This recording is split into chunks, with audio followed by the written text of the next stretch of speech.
حضرات گرامی، وہ رات آنے والی ہے، وہ بخشش والی رات آنے والی ہے جس کو ہم شب برات کہتے ہیں۔ اس رات میں کیا کرنا ہے؟ سب سے پہلے مغرب کی اذان سے ایک 15 منٹ پہلے،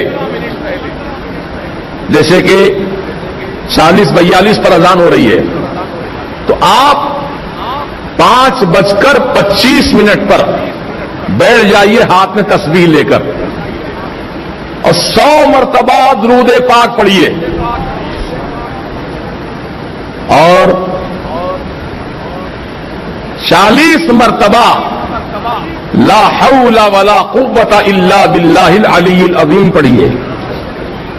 تو اس عمل سے اللہ پاک 80 سال کے گناہوں کو معاف فرما دیتا ہے۔ آپ کہیں گے حضرت 80 سال کے گناہ بخشے جاتے ہیں اس عمل سے، میری عمر تو 80 سال کی ہوئی نہیں، پھر 80 سال کی عمر نہیں تو 80 سال کے گناہ بھی نہیں ہے۔ بات سمجھ میں آ رہی ہے آپ کی؟ اب آدمی اگر 80 سال کا ہے تو 80 سال کے گناہ بھی ہوں گے اس کے، لیکن جس کی عمر ہی 80 سال نہیں ہے، ابھی تو 10 سال کا ہے، 15 سال کا ہے، 20 سال کا ہے، 25 سال کا ہے، وہ پوچھتا ہے کہ میری نیکیاں تو، میرے گناہ تو اتنے نہیں ہیں، میں تو 25 سال کا ہوں، بھی 80 سال تو اور آگے بہت زیادہ مجھے جینا ہے۔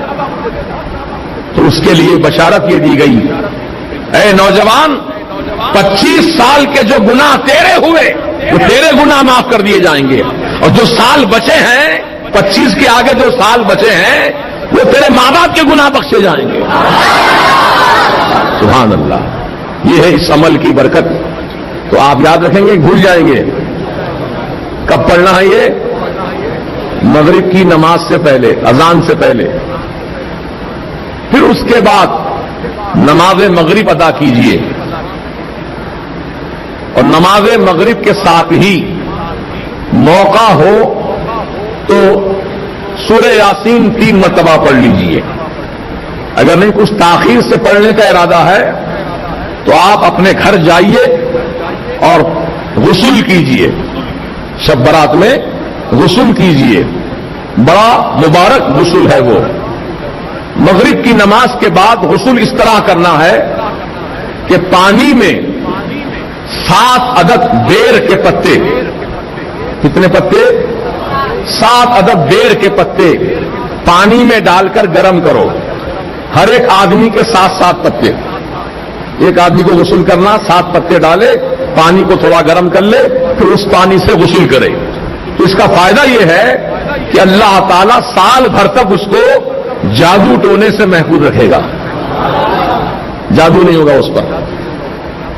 اب جو پہلے سے ہے وہ تو اس کا علاج کرانا پڑے گا، اس کو ہٹانا پڑے گا، لیکن آئندہ سال، یعنی یہ شب برات سے لے کے آنے والی شب برات تک، اب اس 1 سال کے عرصے میں کوئی نیا جادو اثر نہیں کرے گا۔